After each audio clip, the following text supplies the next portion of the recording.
Kevin. Good. Okay, I'm going to mute and just stand by, right? Okay, thanks, Kevin. Bye. Okay.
Hi,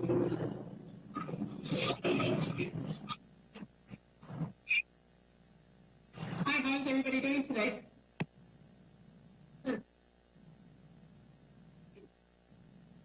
That might be intentional.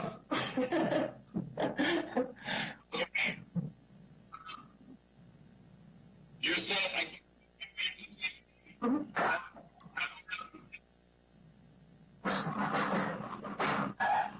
Yeah, so Andy Persick's going to present for me, but I'm just here in case he has a question. Yes, great.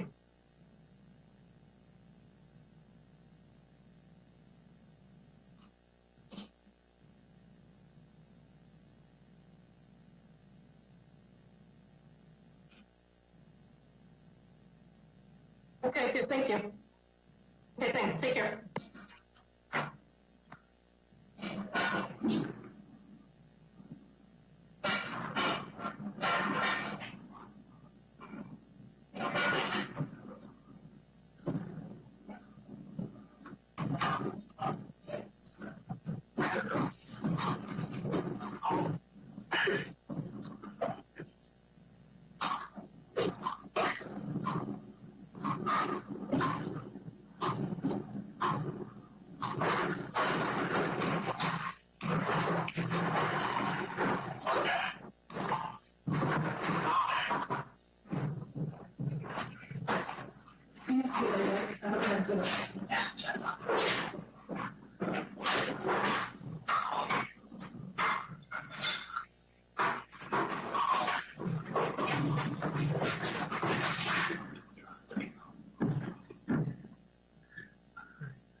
Oh, I have to reach you now. That happened to me last time, and I had to do everything, and then it worked.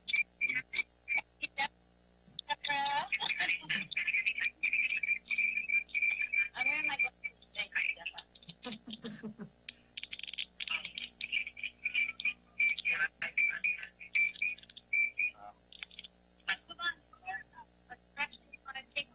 Maybe put it on record that we need to be diligent and make the I think I have questions that I want to add and that are on that I'll be added vision after the bid were received after the contract. That's okay. And then also I think the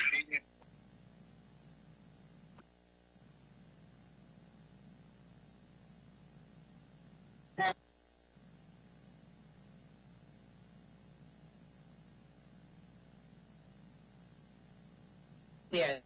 You hear me? Okay. You hear me now? Yes, I'm here. You can't see me?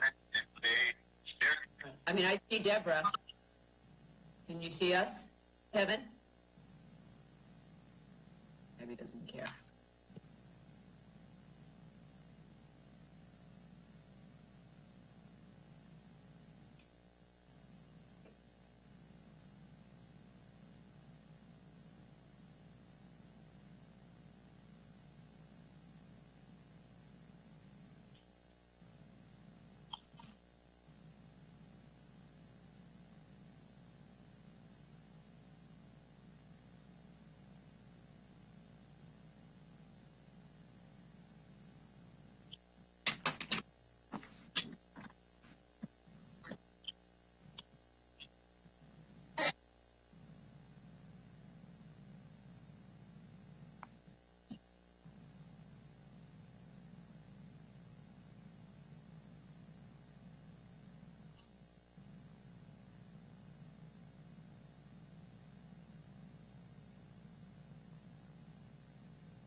like series then on that on contract and just FYI and I see that You have me in here? they all that not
Kevin, do you have me in?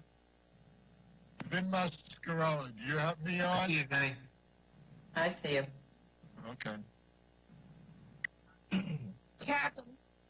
Kevin, how do you see more than Fine, 4 thanks. people at a time?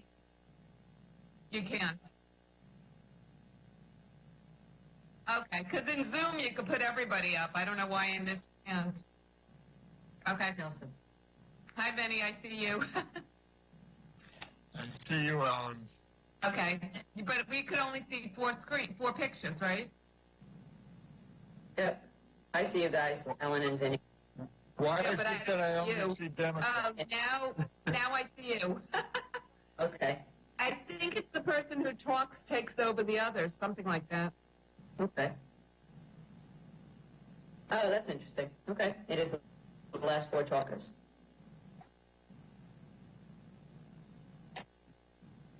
Learning something new every day. I gave myself a haircut yesterday. Which one? Which hair? You wise guy. You can't get me. Not through this. I never forget. All right. What'd you do? A haircut on the head? With the beard? Yes. Curious. All right. Yes.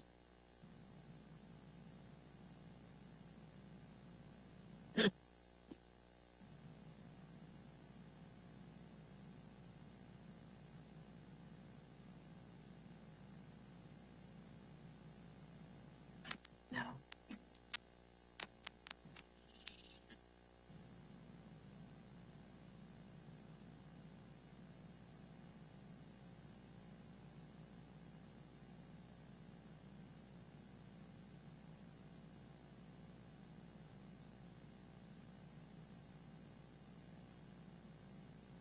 All right. I'd like to call the meeting of the Rules Committee to order.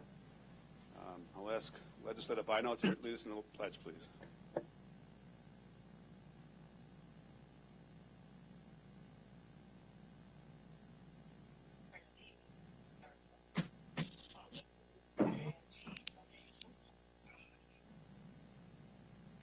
Standing for a moment, just to have a moment of silence for those who have lost their lives to this COVID-19 pandemic, to their families, to all those who are suffering in our hospitals, as well as a moment of thanks for our first responders and our healthcare workers who are on the front lines of this war. Thank you.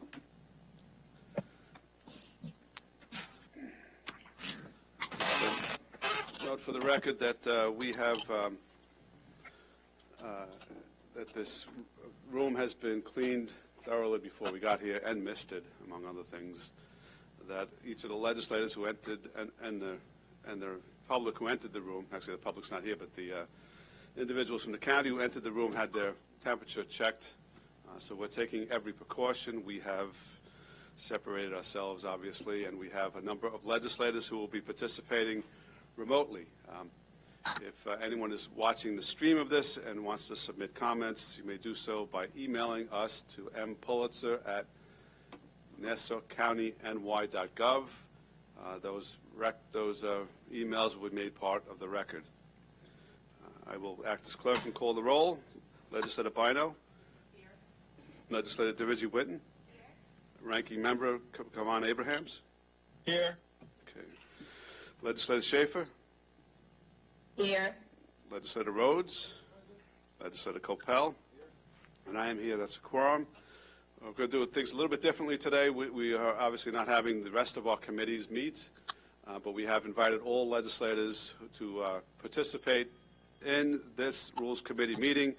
They will be able to make remarks, ask questions, and likewise, but Rules Committee members will be the only ones who will be voting on these items. So we'll go to the items first, starting with 77 of 2020, a local law requiring legislative approval for compensation paid in connection with the compromise or settlement of a proceeding in condemnation or eminent domain. It's a minority bill moved by Legislator DeRiggi Whitten, seconded by Legislator Bino. I don't know if anyone wants to speak about this. Good day.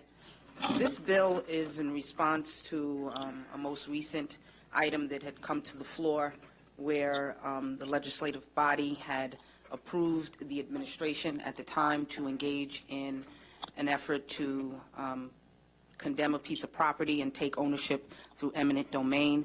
And the appraised value of that property on record to the legislature had been $750,000. The final price for condemnation through the court process was actually $3.6 million. And I feel, and along with members of the minority, we feel as though that the legislature was precluded from being able to weigh in whether that was a fair and just price for that property. And we believe that this legislative body should have those items in the future come to the legislature so we could determine whether we feel that it's a just price.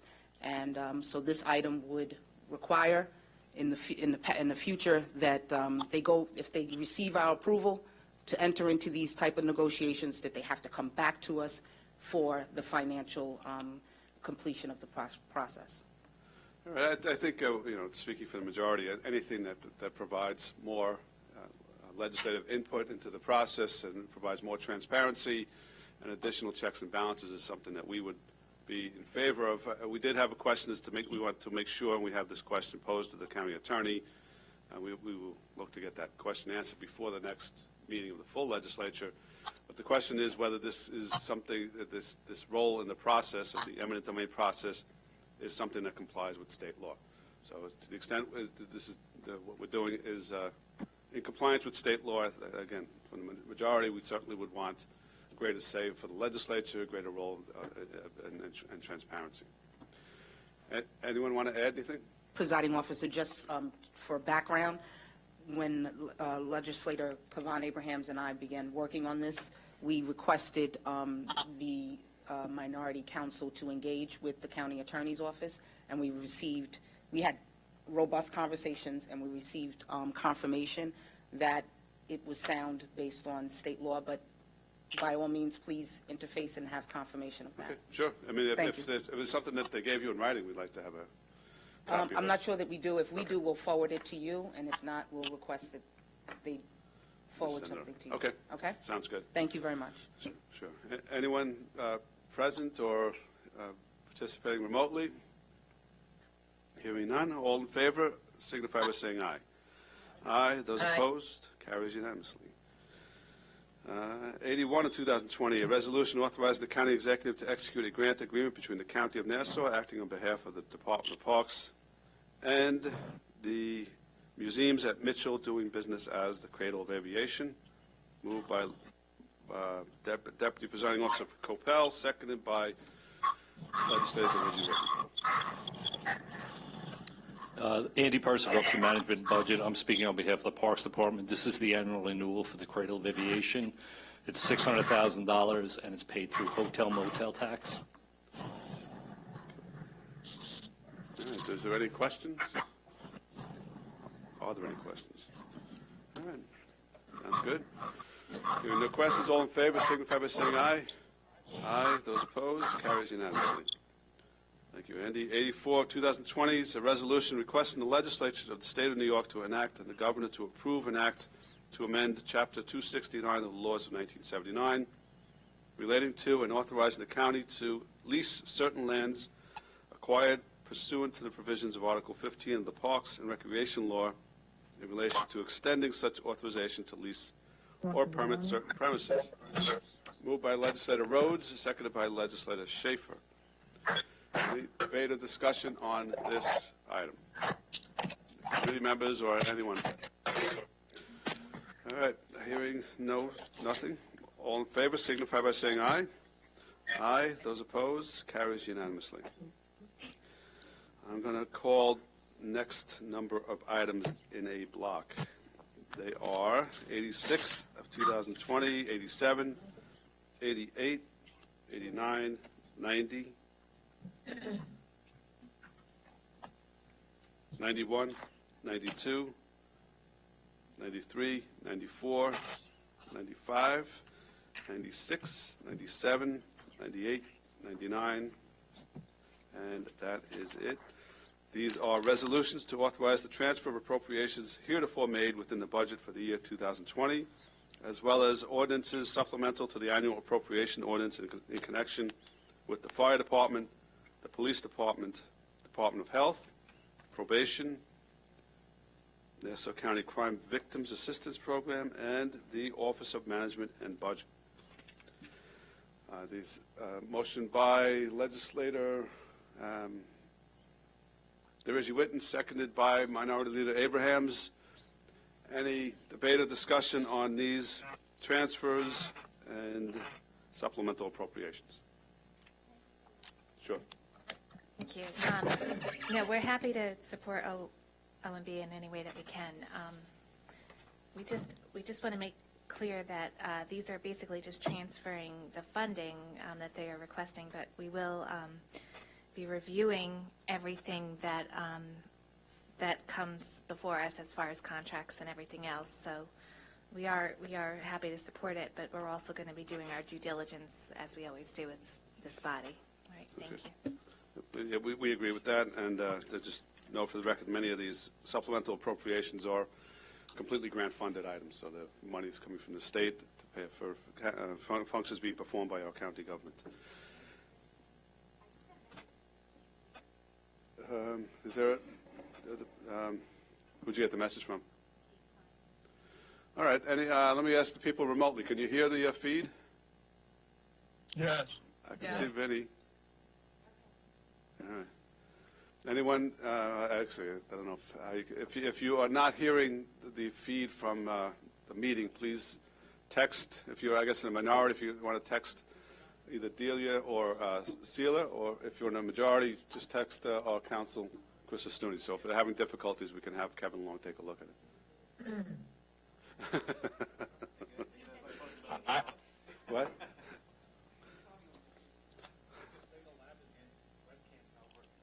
Okay. You can turn off the camera till you need to speak. All right, I think we're good.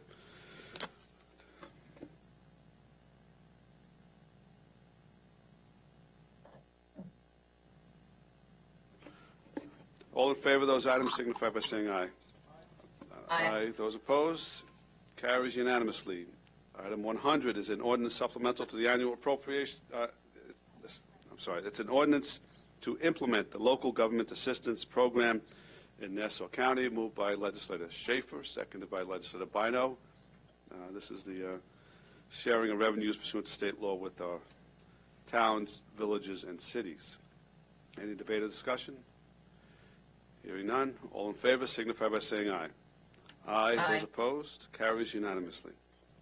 Item 103 of 2020 is a resolution to authorize the execution of a tax exemption and pilot agreement between the County of Nassau and Self-Help Bergen Housing Development Fund Company. The company acknowledged and agreed to by Bergen Place, LLC.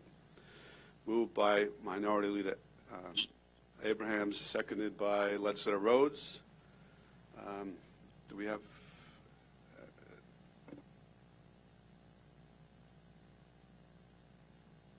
This is Dan Deegan is here. I don't know if you guys can see or hear me. Dan Deegan, representing The attorney for the applicant. We can hear you. Go ahead. Okay, yeah, I understand Deputy County Attorney Hamel was not able to, didn't have the technology or something, couldn't get in. So I'll just give an overview of the project. I know some of you are familiar with it, especially Legislator Boulet, whose district this project is in. So this is basically an application to the county by the Self-Help Organization, which is a not-for-profit organization whose mission it is to provide affordable housing to vulnerable populations, including senior citizens. This particular project that we're talking about today is a property at 8183 South Bergen Place in Freeport, and the proposal is for the Self-Help Organization to build a 45-unit housing development there that would be targeted towards and reserved for senior citizens making 60% of the AMI or less. The project would provide on-site services, including social services and health services to the residents there. It would have some on-site staff. The project has been fully approved by the Village of Freeport from the zoning perspective. The project is being financed by low-income tax credits from home funds and other financing sources for this type of housing. Those other financing sources, including the state, looks for the local municipalities to participate in supporting this type of project through a pilot agreement. So as I say, the village has already granted an exemption and for the village taxes, but we come to the county legislature to ask for an exemption and payment agreement to cover the county, town, and school taxes. We've negotiated an agreement with the administration after going back and forth that basically provides for the current taxes that are on the property to stay intact and to have them escalate for a 2-year period of time. The property has gone through quite the process, and this project's gone through quite the process to get to this point. It is slated, if we can get this done on this next legislative cycle, it's slated to close on April 30th. We're really trying to keep to that. Despite the crisis going on, we think that date can be met. And, hopefully when this crisis lifts or slows, this will immediately provide construction jobs and a boost to the economy in the short run, in addition to obviously the long-term benefits of providing a safe place for seniors to live at an affordable, level. I don't know, if you have it. I mean, the reason for the exemption is that the construction costs are very high, and the rents are regulated to be very low. So it's hard to make these projects work financially. The various funding sources recognize that, and that's one of the reasons why they grant subsidies to the projects like this, and they have in this case, and that they do look for local participation from the county and from the village. And that's what we're here today to request. Okay, Rich, this is Debbie Mulay. May I speak? Sure. We can hear you. Okay, so can you hear me? Yes. Okay, great. So yes, I'm very much in favor of this project. I think it will be beneficial in many ways, as Dan mentioned, in terms of construction jobs for the immediate, but more importantly, it will provide 44 homes to seniors at an affordable cost, and we know that there's a great shortage of affordable housing in Nassau County, so I think this is a great project. I've been hearing about this since day one of me taking office, and I know that it's been worked on for many years before that because I heard about it as a trustee when I was a trustee in the Village of Freeport.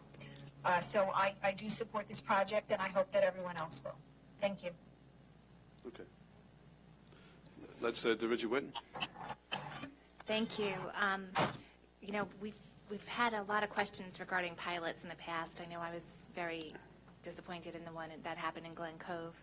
However, speaking with Legislator Mulay for the past couple of years, I'd say we believe that this is the type of project that a pilot should be offered to, and we're happy to have additional senior affordable housing coming to the island in Nassau. However, our minority leader, Kavan Abrahams, do you want to say anything, Kavan? Or okay, basically, we really do take the stand that we don't support pilots in general. So, but again, I hope this project is successful. All right. Anyone else want to have a say on this? All right. Hearing none. All in favor signify by saying aye. Aye. Those opposed? Passes unanimously. Nay. I'm sorry. No, I'm a nay. Okay. Sorry. I'm a nay. So that would, the minority leader is a nay, so that passes by a vote of 6-1 on the committee. All right. Thank you. Before we go into the contracts portion of the meeting, we have 2 additional items on the addendum. So, Dan, thank you very much. We appreciate it. All right. Thank you very much. Thank you, everybody. Okay. Okay. Bye-bye. Stay safe. You too. 2 additional items on the addendum, so we need a motion to suspend the rules. Moved by Legislator Rhodes, seconded by Legislator Schaefer. All in favor of suspending the rules signify by saying aye. Aye. Those opposed? Carries unanimously. Item 104 of 2020 is a resolution to authorize the transfer of appropriations heretofore made within the budget for the year 2020. That is moved by Deputy Presiding Officer Coppell, seconded by Legislator Bino. This is a transfer relating to the purchase of materials, personal protective equipment for the COVID-19 outbreak. It was polled by the legislature and approved, but now we're going through the formality of approving it now. Any discussion on this item? It's one of the reasons why we will be meeting on a regular basis is so that these types of items can be put before the legislature and formally approved on a timely basis. But any discussion? Hearing none, all in favor signify by saying aye. Aye. Those opposed?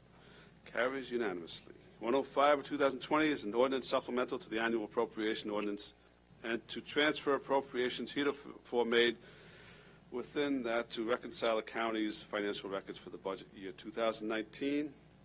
Moved by Legislator DeReggie Whitten, seconded by Legislator Schaefer. This is the year-end transfer with a extraordinary amount of funds being transferred. We obviously it's on the addendum, so we have had limited time to analyze this. It's done every year so that they can prepare the CAFR. But obviously, we have 2 more weeks after today, so that we will continue to scrutinize this for any additional questions that we might have. But does anyone have any questions on item 105 of 2020? No. Sure. Hi. Thank you for coming today. No problem. So what we're trying to do is just make sure we provide everything necessary as far as funding and everything else. But do you mind just stating on the record that all the procurement processes that we have in place will continue to be there during this? To my knowledge, yes. I just got an email on that they will have to come for your ratification through this body. So even though we're in a state of emergency and the procurement gets a little unique, I will say, but it will be coming here for ratification. So.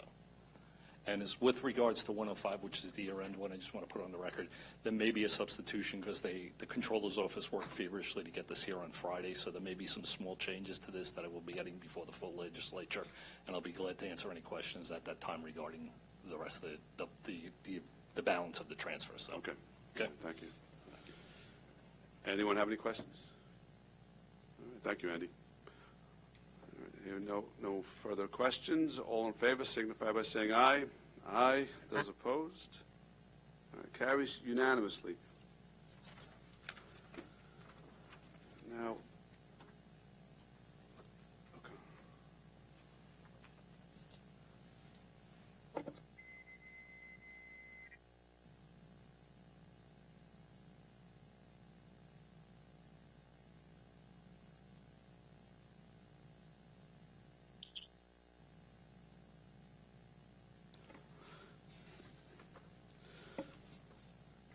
Okay, the next area to cover will be contracts. Find out what my papers are. Hold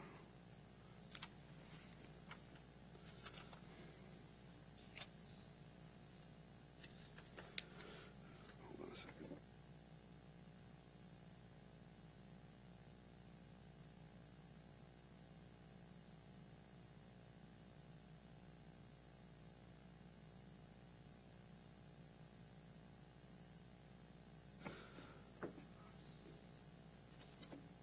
Okay, the contracts portion of the calendar, and I'm going to call all of them at once, then we will be considering them individually after that.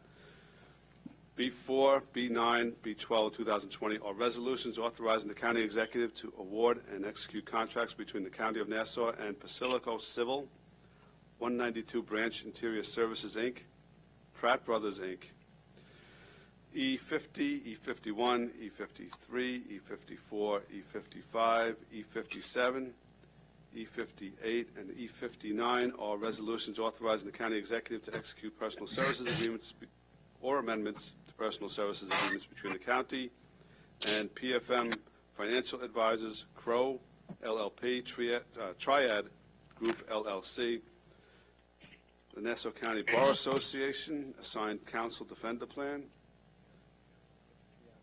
Yeah, I know. The Law Office of Vincent D. McNamara, the Safe Center of Long Island, Inc., Albrecht, Vigiano, Zurich and Company, and the Nassau County Vocational Educational and Extension Board. I am going to actually take one of those items out of there because one of our members will have to recuse himself. That will be the item with Triad Group, LLC. Not sure what the number is. Item 53 of 2020. So the rest of those items, however, are now being called. Motion by Deputy Presiding Officer Coppell, seconded by Minority Leader Abrahams. And we will start with the first one, which is B4. It's a resolution authorizing the county executive to award and execute a contract between the county and Basilico.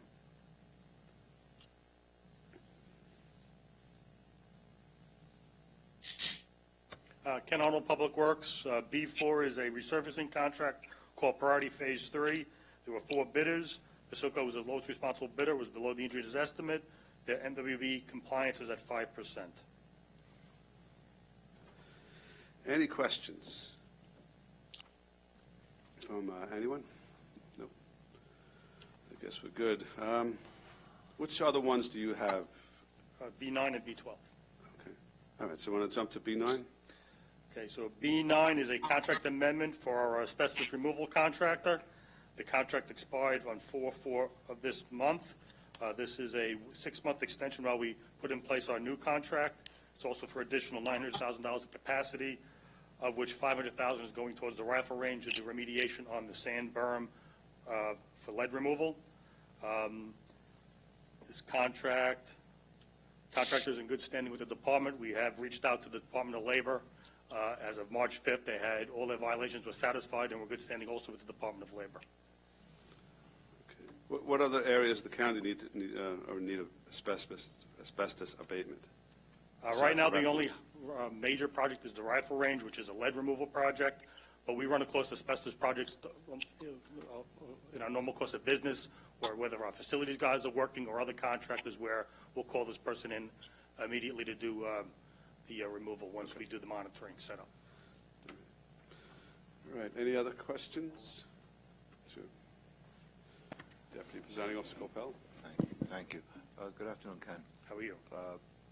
On this thing, is that rifle range operating? I mean, overall, I don't know about right now, but overall. Right now, it's open to, I believe, law enforcement, but we have certain bays closed down as we do our work. So we can segregate the work as we do certain cleanups. But it's safe for them to work there now? It's safe for them to actually be there and use it with the lead situation? Yes. We just installed a new exhaust system in the facility. Right. Part of the challenge is the sand is clogging the exhaust system up, so we are changing filters more than we want to. So once we get the sand remediated, the filtering system will be much easier to maintain and keep up. So at this point, it's a state-of-the-art filtering? Yes. All right. It's a two-stage filter. We have a pre-filter and a HEPA filter. All right, thank you. Legislator Reggie Whitten. Thank you. Hi, Ken. Thank Hi. you for coming today also. Can you put on the record your comment regarding, all right, never mind. Could I ask Mr. Cleary to come up, presiding officer? Would that be okay? Yes, you here? Oh, he's not here. Is Cleary on? Oh. Katie Horst from the administration. He should be on. Robert, are you on? Oh, boy. Okay. I can try and get him on the phone. There was just an issue with, we wanted to get something on the record regarding the IG issues. Okay, just give me a minute. I'll try and get him on the I don't phone. want to delay anything today. I just, All right. Why don't we? We'll skip that one? Yeah. Back? All right. We'll come back to that one later. B12. Okay, so B12 is our requirements contract for resurfacing. We only had one bidder for this project. We did reach out to bidders and find out what was their issues. We only really have 3 or 4 bidders in our pool right now for resurfacing. The issue that most bidders came back with was just the scope of work, that it's not defined, it's fill-in work, and they were putting their resources more towards larger projects. This contract is a 3-year contract plus 1-year extension at $4 million per year, and the MWBE is at 14%. I know I always come up here and tell you that on a requirements contract we don't have MWBEs, but in this type of work, these guys will sub out particular type of contracting work, which in this case is concrete and trucking, so they were able to define based on our engineer's estimate what that number would be. So that number will grow depending on how much work we put into the project. Just a general question. Obviously the county's operations are essential and it includes repaving and projects of that nature. Are we proceeding with our repaving projects? I mean, it seems like this would be a Yes, we are. prime time to get those things done. Yeah, the department is pushing forward all our construction contracts, but focus is on repaving, which is because it's such a problem in the county. But all our ongoing construction projects were considered essential. We've been working with New York State ESD to assure of that, and now we're just working with our contractors to make sure they can do social distancing on the job sites and all the disinfectant policies that they Right, need to make sure the precautions are in place and social distancing, et cetera, but it still can proceed with those Yes, and I have my restrictions in staff is working from home to move contracts along, because we recognize, the administration recognizes that at the end of this, we need to have work out there. Right. So we're working very hard to keep doing that as much as possible. It's right. There's a value here to the county, to the public as well, to get the streets repaved, but it's also economically a value to us in general to have, this part of the industry still out there working, generating income, et cetera. Yeah, the department spent a lot of time the past week putting together processes, change order committees, bid openings, everything we need to do to keep work going in a virtual setting. Okay. Any other questions on this contract with Pratt Brothers? Oh. Can anybody hear me? Yes. I guess so. Yeah, I'll be there. Okay. Bye. Is that Robert Cleary? Robert, can you hear us? Hello? Yes, can you hear me? We can hear you. Yes. Want to go ahead, Julia? Okay, I'm on. Thank you, Mr. Cleary. Would you mind just putting on the record what your response was to the IG's questions regarding this contract? I'm sorry, regarding which contract? Oh, I'm sorry. It would be B920, which involves the firing range. And it's Branch Interior Services is the vendor. Okay. The question was, why was there not material adverse information identified? The department reviewed the information and determined that the information did need to be supplemented, and was supplemented by the vendor, but was not in fact material. The types of issues that were identified, the violations that were identified, are commonplace in that industry, and they were all resolved to the satisfaction of the regulatory agency.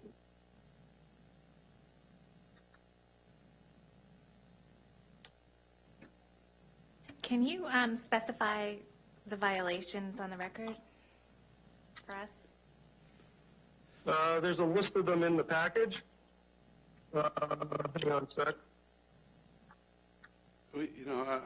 Speaking from the majority, our council has not received the IG's questions on this item, so it's kind of difficult for us to proceed without having seen that and reviewed it. No, we haven't received it, so I think at this point, I mean, with respect to branch services B9, we're going to look to table this item.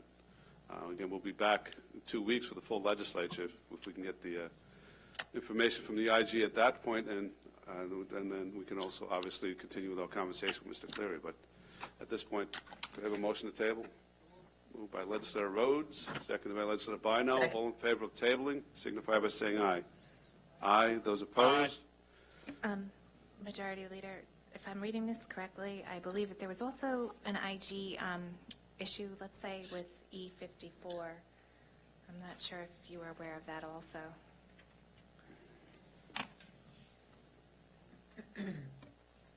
That's the assigned council plan. All right, well, she said yes. We'll consider that once we get to that. I mean, obviously that's something we do every year, so I'm not sure what the issue could be. And it's a state mandated program essentially. Okay, just because it said that the contract disclosures were a question. So, I mean, I'm just making sure you're aware of it. Okay, well, I guess when we get to E54, we'll take that up. But B9 has been tabled. Anyone have any questions on B12, which is with Pratt Brothers? Hearing none, all in favor of that contract signify by saying aye. Aye. Those opposed, carries unanimously. Oh, did I not call? Okay. Yeah, you're right. We usually don't vote until we get to the end of the. All right. So B12 has been voted on. We'll hold the rest of them until the end, which time we'll vote on them as a group. E50 of 2020. Again, this is one with PFM Financial Advisors. Hi, Andy Persky, Office of Management and Budget. This is PFM, our financial advisors, who does our financial analysis on our bonding and advises us financially on structure of deals and everything else.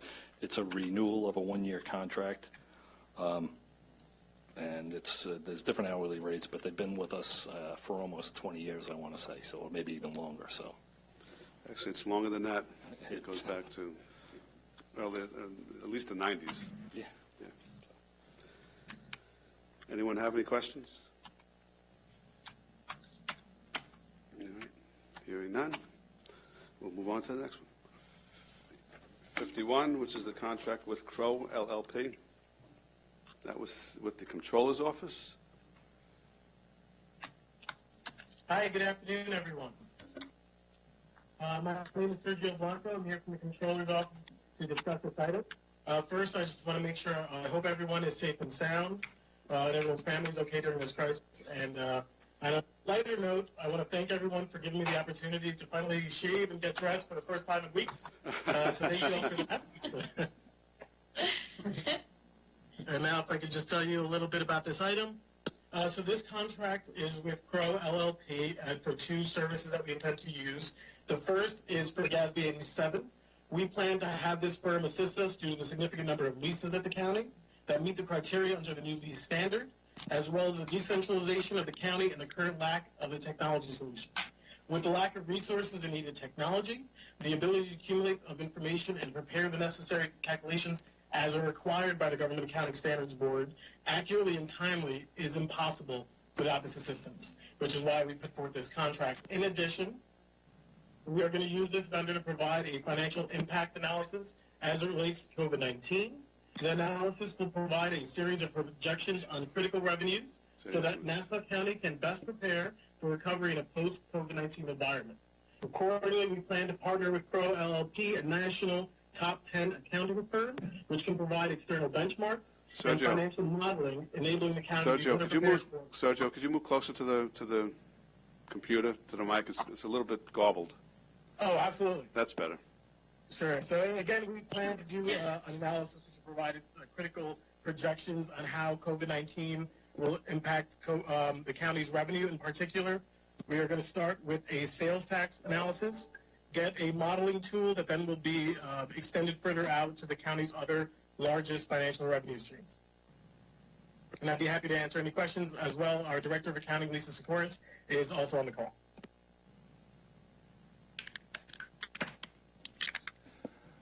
Good afternoon.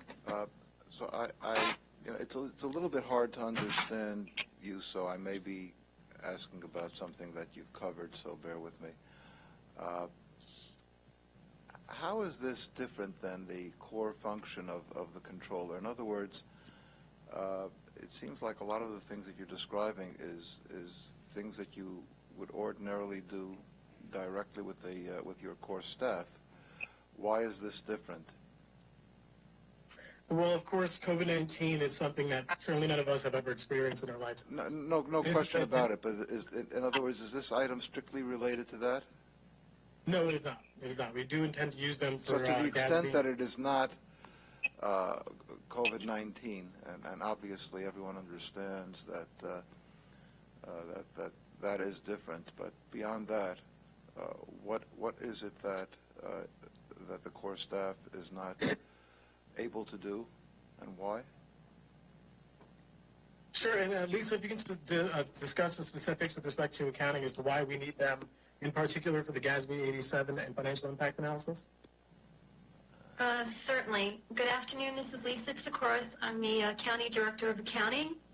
And again, I want to reiterate what Sergio said earlier. I hope everyone, you and your families, are all safe and well during this time. I'm sorry. So the Crow contract is basically two pieces. One is the GASB 87 support and the work that they're going to do for us so that the county can adopt GASB 87 in accordance with the GASB's time frame and ensure that our financial statements continue to be issued in accordance with GAAP. The second component... But isn't that, forgive me for interrupting, but isn't that something that you do every year? GASB 87? No, GASB 87 is a new GASB that is being adopted. It's being implemented. The problem that the county faces is that similar to the FASB, the Financial Accounting Standards Board's issuance on leases, that is the governmental entities have to adopt the same type of lease requirements for reporting. It changes the way the county and other municipalities have to report their leases. So this is a new FASB requirement for. It's a new FASB. So you anticipate then that you're going to need this support from every year from now on?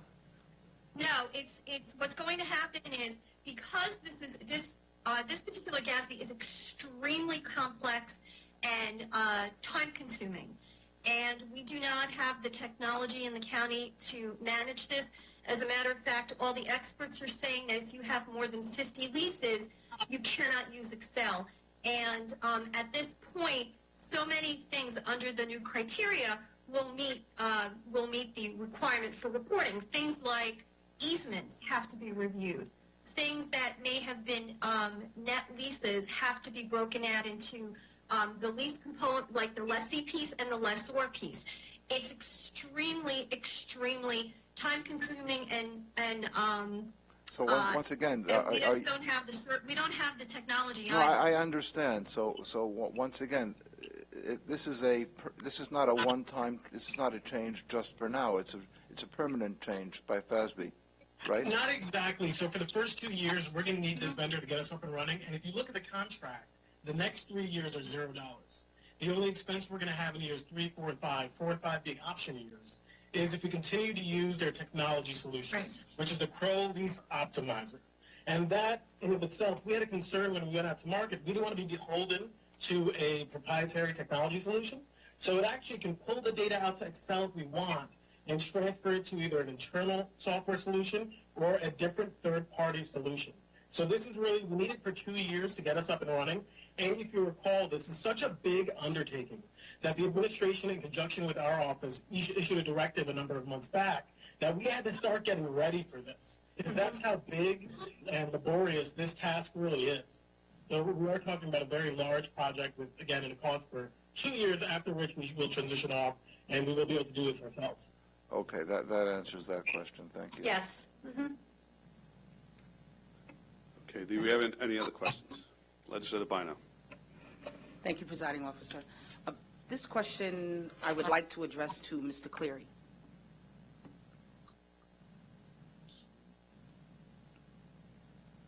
I'm sorry, I didn't hear the question.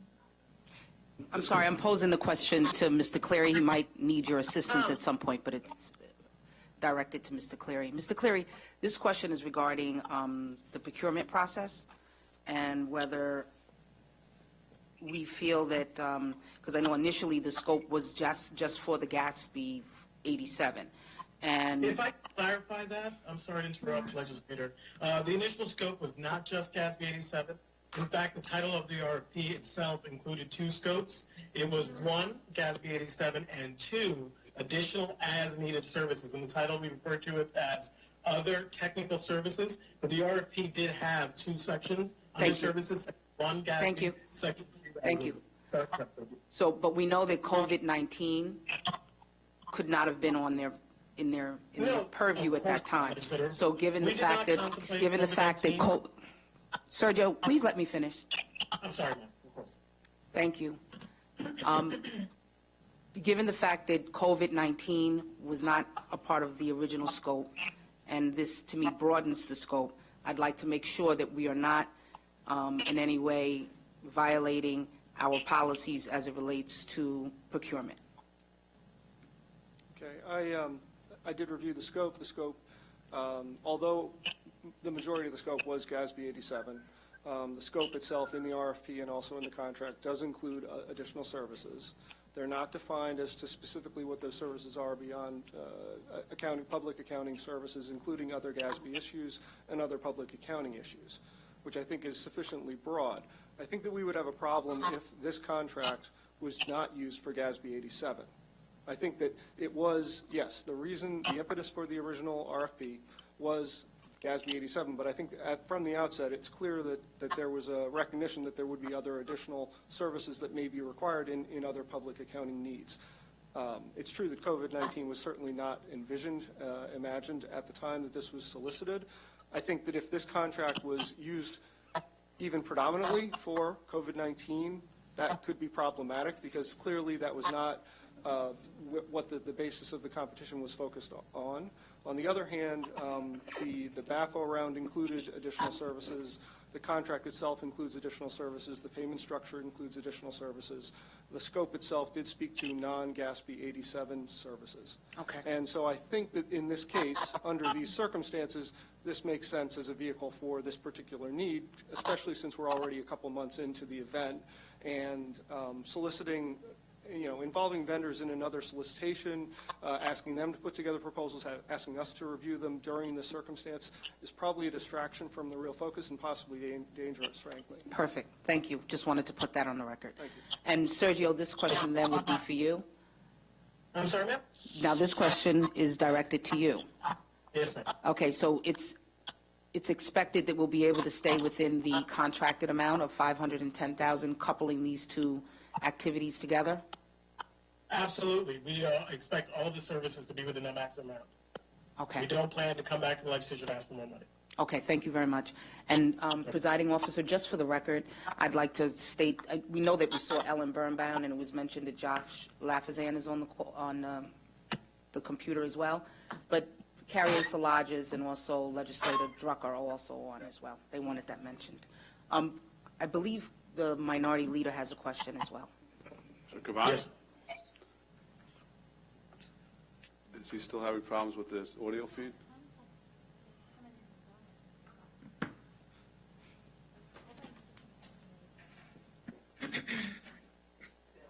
Just for the record, Rich. Yes. Sheila covered my questions were tied to the procurement process as it pertains to COVID, as well as the needing the $510,000 max. So I have no questions. Okay. All right. Thanks. Okay. Anyone else have any questions? Hearing none. All in favor signify by saying aye. Aye. Aye. Those opposed?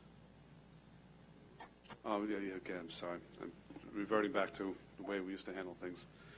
Yeah, I guess we're doing this individually now. All in favor signify by saying aye. Those opposed? Aye. Carries unanimously. Thank you, and I hope everyone has a lovely holiday season. You too. Thank you. Sergio, be well. Thank you. Stay safe. All right, we're going to skip to E54 2020. It's a contract between the county and the Nassau County Bar Association, the Signed Council Defender Plan.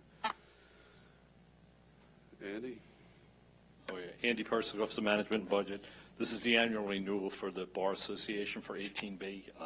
It's been around long in existence, similar to PFM. It's the conflict between ILS and them. They cover it. This is for the administrative portion to facilitate the plan. And the funding, I think, is $453,384. Okay. Legislator DeRizzi Whitten, you had something that the IG had brought up? Right.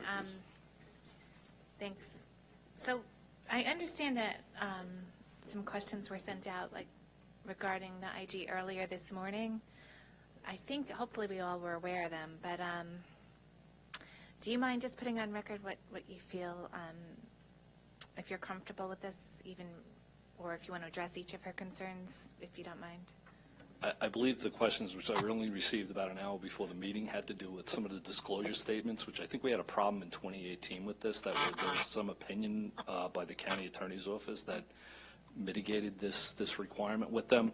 On the record, they've been around for longer than I can remember, and the administration is through the Bar Association, and It functions well in the court system that we have the conflict between ILS and 18B over there. So this is just to keep the administration, to get the lawyers in court on time and everything else. So I am very comfortable with the administration of this program. So.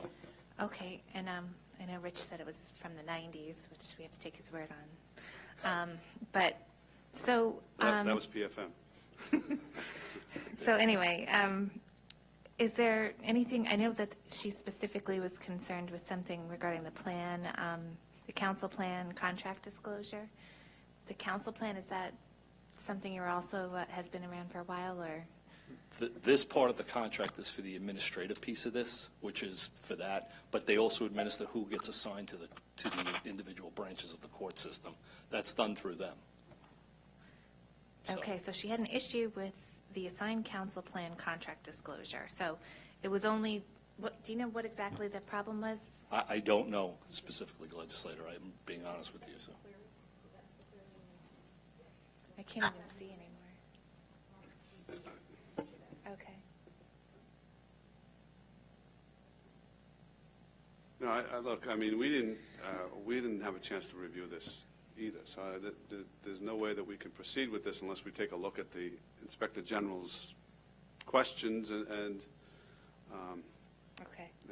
get the answers that we need. So I think, I mean, again, we have a full legislative meeting coming up in 2 weeks. I think this is another item, contract, that we're going to have to adjourn until that time, so we have a chance to review what the Inspector General is raising. And I'll say, you know, again, that this is a program that's, that the Bar Association provides. It's a needed program, and I'm sure ultimately we're going to be passing this along, but we do have to do our due diligence. I completely understand this body. I will say this, and I get that we have to procure properly. He is in a cash-strapped position, so just keep that in mind for the next session, because we're going to have to expedite it, because he doesn't have a revolving fund to keep the administrative piece open. So just want to make you aware of that, legislators, okay?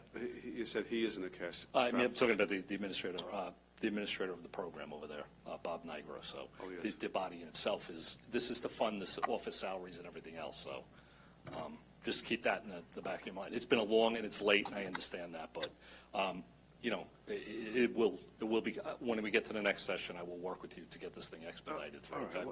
Let's, do you have the IG's comments with you, the email? Okay, can you tell us what they are specifically, so maybe that, you want to just...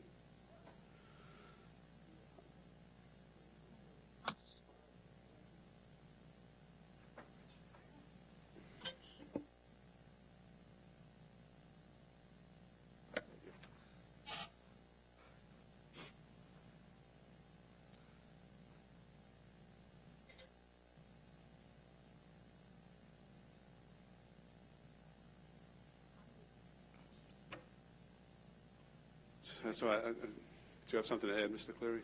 Yes. In addition to the Inspector General's question, I have now a copy of the 2018 email that was sent from Dan Gregoire of the County Attorney's Office explaining the reason the contract was approved previously in a similar fashion. And it's speaking directly to this issue. The IG has not seen this email, I believe.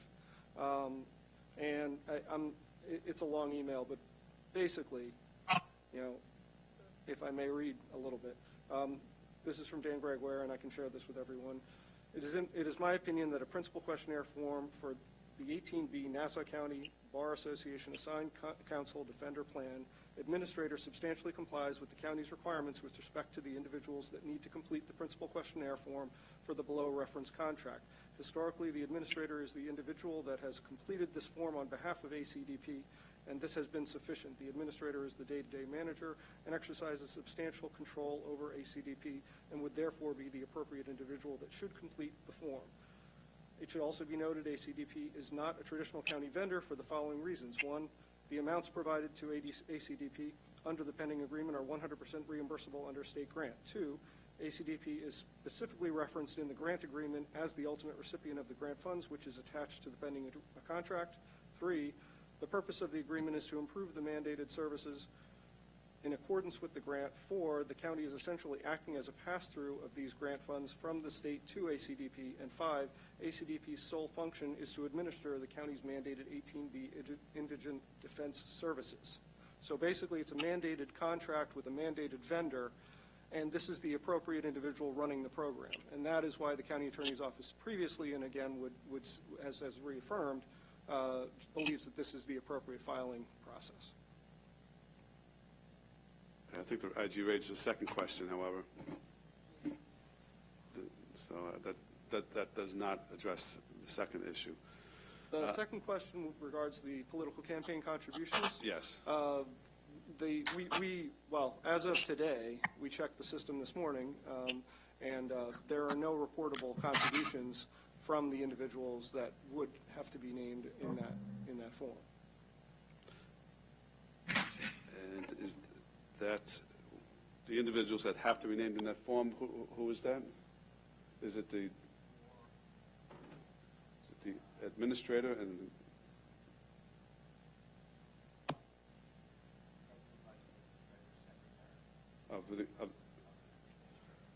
So it's the administrator, the president, vice president, treasurer, and secretary of the Nassau County Bar Association?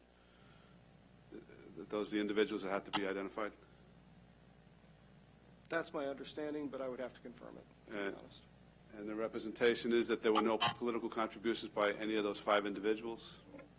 Again, that's my understanding. I would have to confirm specifically the 5 names to be able to answer clearly. Okay, I mean, I'm just referring to the titles at this point. Yes, those are the titles that we are looking at, yes.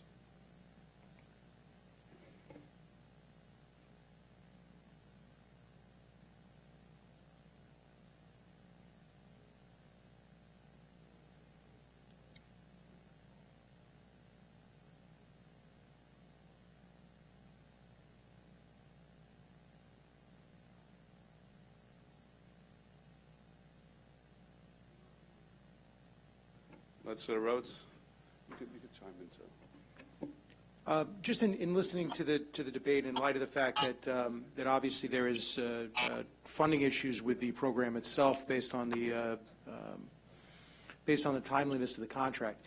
I mean, my understanding is, and I'm just throwing this out there, that the concern on the concern with respect to the disclosure requirements is that we want to make sure that this contract isn't being awarded based on some sort of political contribution that was made by one of the officers of the corporation. And in this particular instance, you have a mandated vendor and a mandated service, a mandated contract. So I don't know that that actually is a concern in this particular case, because they're the only game in town, so to speak. So, you know, even if somebody did make a contribution to a candidate, it wouldn't have impacted the award of this contract in any way. So I would feel badly holding up this contract on a piece of information that in this particular case isn't relevant, which is why I would imagine that there was that exemption granted back in 2018 for at least part of it. I believe so. I've also confirmed that yes, all the individuals named were checked.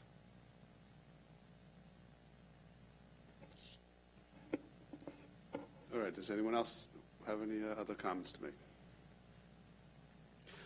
I think Legislator Rhodes' approach is the correct approach. I agree with his analysis of this, and I think we should try to move this along. We don't want, they are providing a needed service. We don't want the officers over there to go without being paid, and to put those hardships on the people that are administering this program under these circumstances would not be something I think would be the interest of the county. And of course, you need, notwithstanding the COVID-19 outbreak, these services are still being provided to indigent persons who have been charged with crime. So the program has to continue. Legislator Whitten. I agree that it's such an important program, and we're going to do that. But, you know, it just still goes back, and I know nothing's perfect, and especially with what's going on, we're probably going to have more issues in the future. But, you know, to have something that comes in late and then doesn't really give the IG time maybe to review everything, and then we get it the morning of a meeting, you know, it just, we don't want to leave ourselves open to make a mistake, you know, on any contract. So I'm also going with the trust that, that my colleagues have and for the importance, but really we need to try to do the best we can to keep things, done in a timely way so that we're not missing anything. I think also factoring into our equation is the fact that, obviously the IG's office is hampered as well. I mean, obviously they're working probably under short staff, and if not from home, so that they've been very prompt and thorough with their reports to date. So the fact that they got these to us this morning is probably a result of what's happening generally. So I think we had to be a little bit more flexible at this time to make sure that we keep the operations of government going forward. So, anyone else? Okay. All right, let's move. Thank you, Robert. Let's move on to, let's go right down the calendar. E55, it's a contract with Vincent McNamara. Does anyone have any questions with respect to this? This is for the retention of Mr. McNamara's firm with respect to several actions that are currently pending against the County of Nassau. Anyone remotely have any questions about this item, E55? Okay. Hearing none, the next item is E56. It's a contract with Change. I'm sorry, we're not calling that one. E57 is a contract with Safe Center of Long Island, Inc. It's a contract with the Police Department for support services regarding domestic violence, sexual abuse, and child abuse, $250,000 increase to a new maximum total of $1.25 million. Any questions on the contract with Safe Center? Hearing none, we'll move on to the next one. E58, it's a contract with Albrecht, Vigiano, Zurich and Company. That is also via the Controller's Office. I don't know if the Controller's Office wants to weigh in on this one. Sergio? Hi, good afternoon again, everybody. This is essentially a contract closeout from the Controller's Office's prior vendor who helped us prepare the CAPR. We do have a new vendor that this board did approve a few months back, but this is for out-of-scope additional services that were performed by the vendor over the last two CAPRs. Okay. So these services were already done? These services have already been performed, that's correct. Shouldn't you have come to us before they were done? I'm sorry, I couldn't hear that question. I'm sorry? There was an existing contract. No, what I had asked is that the request for the additional funds, should you have asked us for that before you already had the services done? In other words, you're already obligated for these services, for the money. Hello? I apologize, I wasn't able to catch that one. Why don't you get closer to your computer instead of standing? You might, it doesn't bother us, and you might hear us better, and we can hear you better. So the question once again was, this is for money that you've already spent, essentially. We did, that's correct. The contract, though, did contemplate that should any additional services be necessary, they would be subject to additional approval. What I mean is, shouldn't you ask us for this money before you spend it? This was, Lisa can elaborate, but this was essentially services that were performed while we were about to get the CAPR out in time. Failure to do this work and to go back to the legislature before we can get the work done could have risked our CAPR being released on a timely basis. The consequences of that could be rather grave. It could impact our bond rating. I'm not questioning.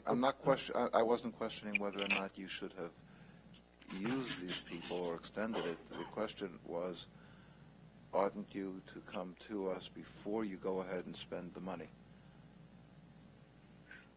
Before you go ahead and obligate for the services, in other words, before instead of after. You've already spent it. We don't really have a choice now, is what I'm saying. Services were performed, is that what you're saying? What? And that is correct. The services were indeed performed. Of course, the legislature does have the authority to reject this amendment, and the vendor will have to take other recourse. That is authority granted to the But yeah, legislature. I get that, but that wasn't the question.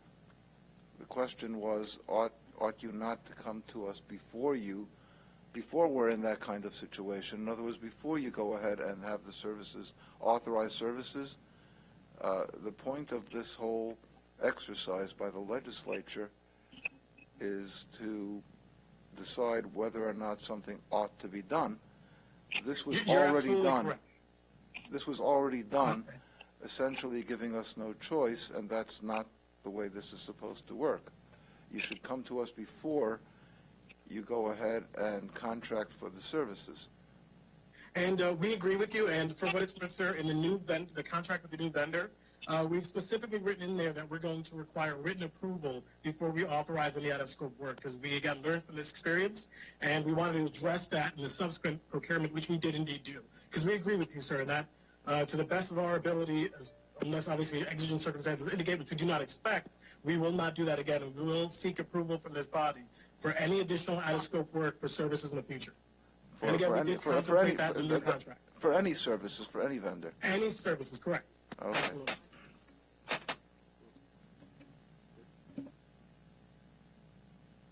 Does anyone else have any questions for Sergio? Hearing none, we'll move on to the next contract, which is E59 of 2020, a contract with Emergency Management and the Nassau County Vocational Educational Extension Board.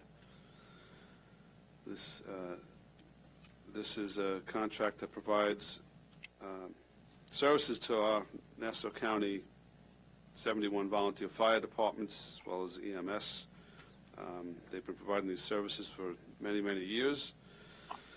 This contract is apparently a 3-year contract, totaling $110,000.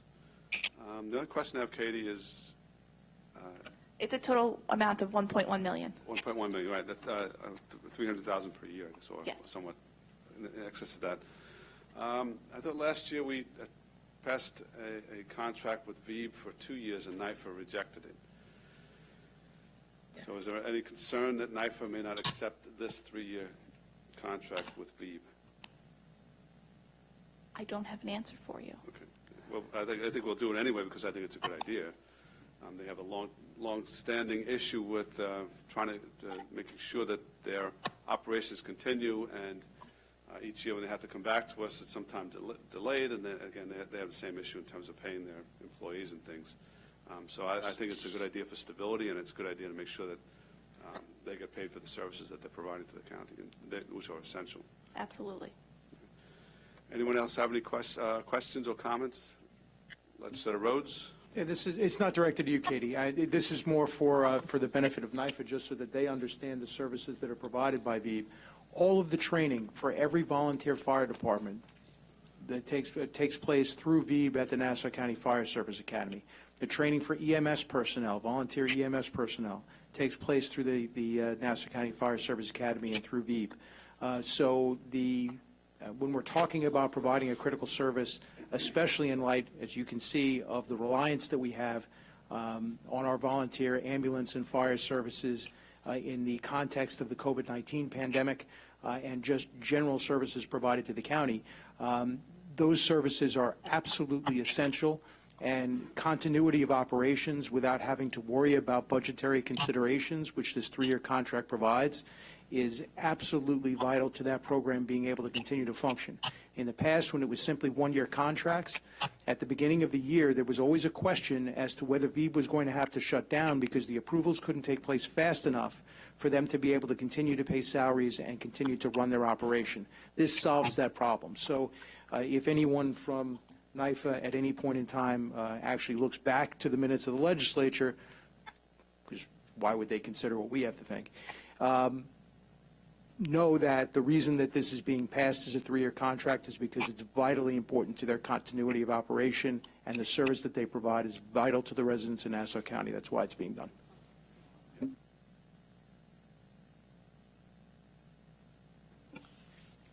And I would just have to agree with Legislator Rhodes. You know, if we didn't have our volunteer firefighters right now and our ambulances and everything that they are doing, we would be in an awful mess, because I could tell you, my radio goes off continuously that they have COVID-19, cases that they have to roll out for. So they've always been an invaluable service, but we see that more now. So I think this is just very important, and I hopefully this gets approved by NIFA. Okay, any other questions? All right, well, I know. Yeah. Well,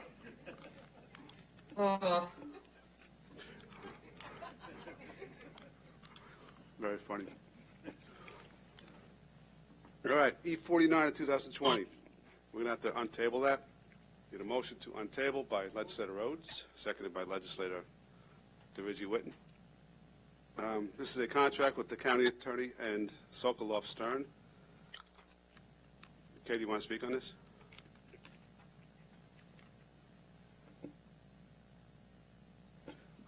All in favor of untabling signify by saying aye.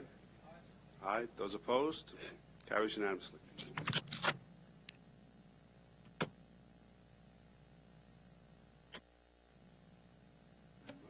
Katie, go on, please.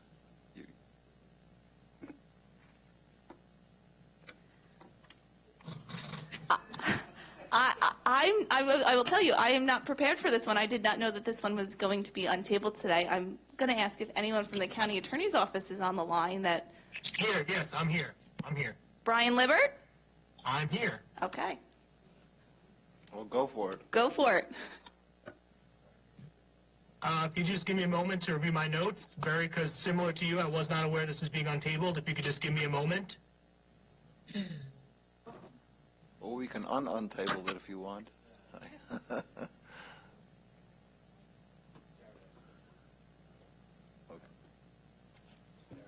I got it. I wasn't serious. No, I think you just.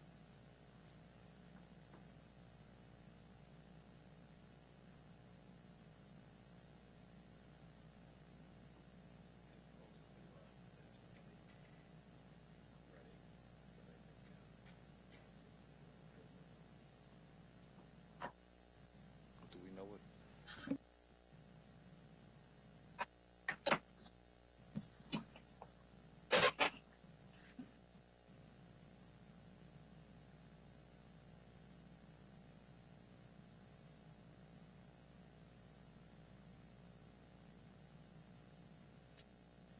Okay, I can speak on this item now.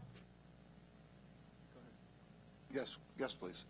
Okay, Brian Libbert from the County Attorney's Office. This is an amendment with Sokolov Stern with regard to the Galloway contract. This was basically a prior contract with regard to a conflicts matter on a previous case, and the county attorney is trying to extend that contract into this Galloway matter, and that will be to completion on the Galloway matter only. Okay. Any questions? Anyone? No? No one? Okay. Okay, thank you.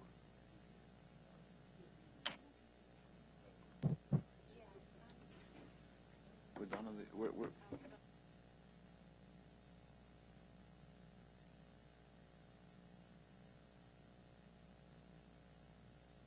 Yep. Hi. Do you remember why we tabled this? Yes, I believe that the presiding officer made a point about having contracts be on specific individual contracts, which the office has understood, and we're taking that directive very seriously. But certainly in this instance, it would be useful at this point to be able to use the funding that's in place. But that's initially why it was tabled. Thank you. Okay, the one item that we still have to call is item 53. I think Legislator Rhodes is going to recuse himself. Will not be participating or taking any part in the debate and or vote. This is a contract between the county and the Triad Group. I don't know if I had a motion before, but I'll take one now from Legislator Bino, seconded by Legislator DeRiggi Whitten. Anyone want to speak about this? Andy Persick, Office of Management and Budget. This is our third-party administrator for workers' comp claims. Been with us since 2005, I want to say, or 6, somewhere around there. They administer for all the claims and help us in claims processing. Additionally, she was this triad was the lead trying to get the money back from the state from the 15-8 stuff that we did last year. So I know there was some questions from the IG on this, so I don't know if this is going to make it today, but this is not an urgent one, I will say so.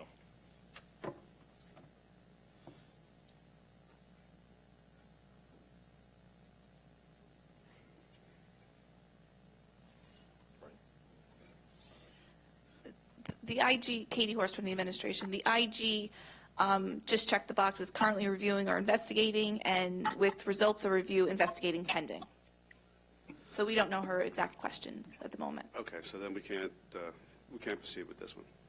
Correct. All right. Take a motion to table from Deputy Presiding Officer Coppell, seconded by Minority Leader Abrahams. All in favor of tabling signify by saying aye. Aye. Those opposed? That item is tabled by a vote of 6-0. So now we have the contracts that have been discussed. Why don't we invite Legislator Rhodes back in?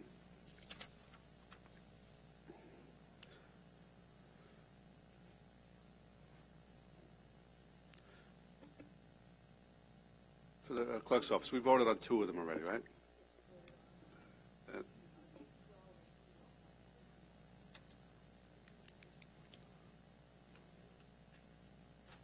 E51, you said? Okay. And then E53 we just tabled, correct? All right, the remaining items that we have discussed that were before the legislature that have not been voted upon are B4, E50, E54, E55, E57, E58, E59, and E49. Any further debate or discussion? Hearing none. All in favor signify by saying aye. Aye. Those opposed? Carries unanimously. I think the business of the Rules Committee is done for today, so I would like to thank everybody for participating, whether remotely or in person.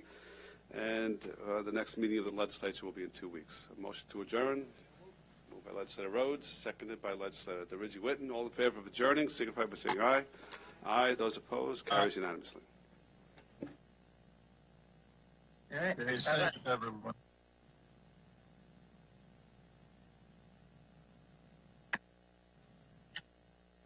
Be safe.